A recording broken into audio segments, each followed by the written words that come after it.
Namaskar and greetings to all my viewers. Today we take a quick look at Twitter, its behavior towards political leaders across the world, and try and make sense of why they're doing this. If you remember, Twitter banned Donald Trump when he was still the President of the United States on January 8th, 2021.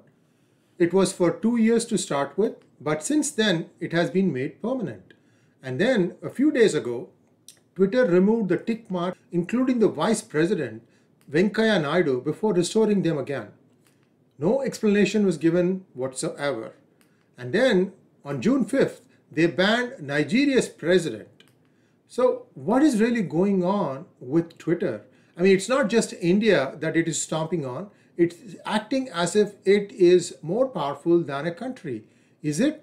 Why is that feeling persisting, or why is that impression coming in our minds? Let's take a quick look at what has been the sequence of events in the last few days. India now insists that all social media companies, including Twitter, comply with its new IT Act, which came into force on the 26th of May 2021. Now, you may have read PGurus, and you may know that Facebook and Google agreed to comply with the new rules and regulations, but Twitter has been playing coy.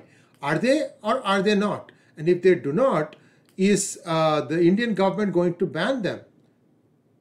Wow, that could be a serious setback for those of us who are using Twitter as our primary mode of communication. You can always say whatever you can do with Twitter, you can do using WhatsApp or using Facebook or using Telegram. You have a lot of options, yes. But the most important thing is the connectivity that has already been established. That's the one that needs to be redone again. Unless, of course, the new upstarts in India, such as Coup, have a way to basically port over all your followers and the ones that you follow onto their platform by the click of a button.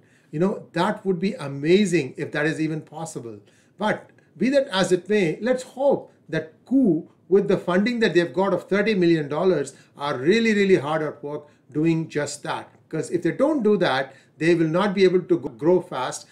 Also remember that social media has been around for 10 plus years, so it's more or less a mature industry. Now, what are the other alternatives that people have other than Coup? There is also something called a Tooter, Tooter, and then there are many others which will start coming out, with time. Snapchat is one that comes to mind. However, there is always this fatigue that users experience that I don't want to install another software. And so, we have to wait and see what happens. Now, is Twitter profitable? Is Twitter, having some sort of a push from a set of investors that makes it do or behave how it does? Let's take a quick look at who owns Twitter. Now, if you take a look at the individuals who are owning Twitter, the first name that jumps out at you is that of Prince Al-Walid bin Talal of Saudi Arabia, who actually owns more stock than the CEO and founder of Twitter, Jack Dorsey. Well, that's one interesting facet. So there could be some, nudging of its policy by this individual. I'm not saying there is or there isn't. Only Twitter can explain that. The important thing is that Prince Al-Walid bin Talal was imprisoned for 2 months by the reigning Prince of Saudi Arabia, Mohammed bin Salman, also known as MBS. There was a settlement after which he was freed, and since then he has kind of been quiet, but that is just the context for you. And the other stakeholders in Twitter are several big mutual fund companies such as Morgan Stanley, the Vanguard Group, BlackRock Fund Advisors, and so on. And in terms of how the stock has been performing, Twitter has been profitable for the past 2 years, and now they are around $59 a share. They were meandering around 33, 34, which is where they went IPO for a long time, but now there is an uptick. Could it be a rising tide that is floating all the boats? We have to wait and see what happens in the weeks and months to come.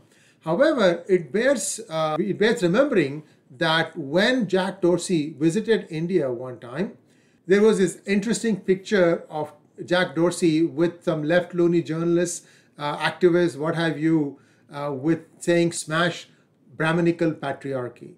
Did he even understand the words? Did he even understand the context and the meaning of what he was trying to put it up? Does he know that a good friend of his perhaps is himself born a Brahmin? Perhaps he's not a Brahmin anymore, because after all, it is not by birth that one's profession is identified. It's by what one does. And anyway, so there's a lot in Sanatana Dharma that even I, a practitioner of this Dharma, doesn't know. And to have somebody like this, to ambush him perhaps, I don't know what happened, and ask him to put it up because it means a big deal to them, and then he obliges because he's such a nice guy. Now, see the wrong vibes that Twitter is putting out. I'm not saying that Twitter is inclined towards one group and not the other. However, all indications are their behavior of removing the blue tick for some of the most well-known leaders and then putting it back after an uproar is indicative of somebody doing mischief. So Twitter needs to come out with an explanation of what they did. I don't think the Indian government is in a mood to listen. I think we are in for a very interesting time. Stay tuned. We'll be back with an update on this as and when things evolve. Thanks for watching. Do subscribe to our channel and also consider joining our membership, because now we will be starting members only programs very soon. Thanks for watching and namaskar.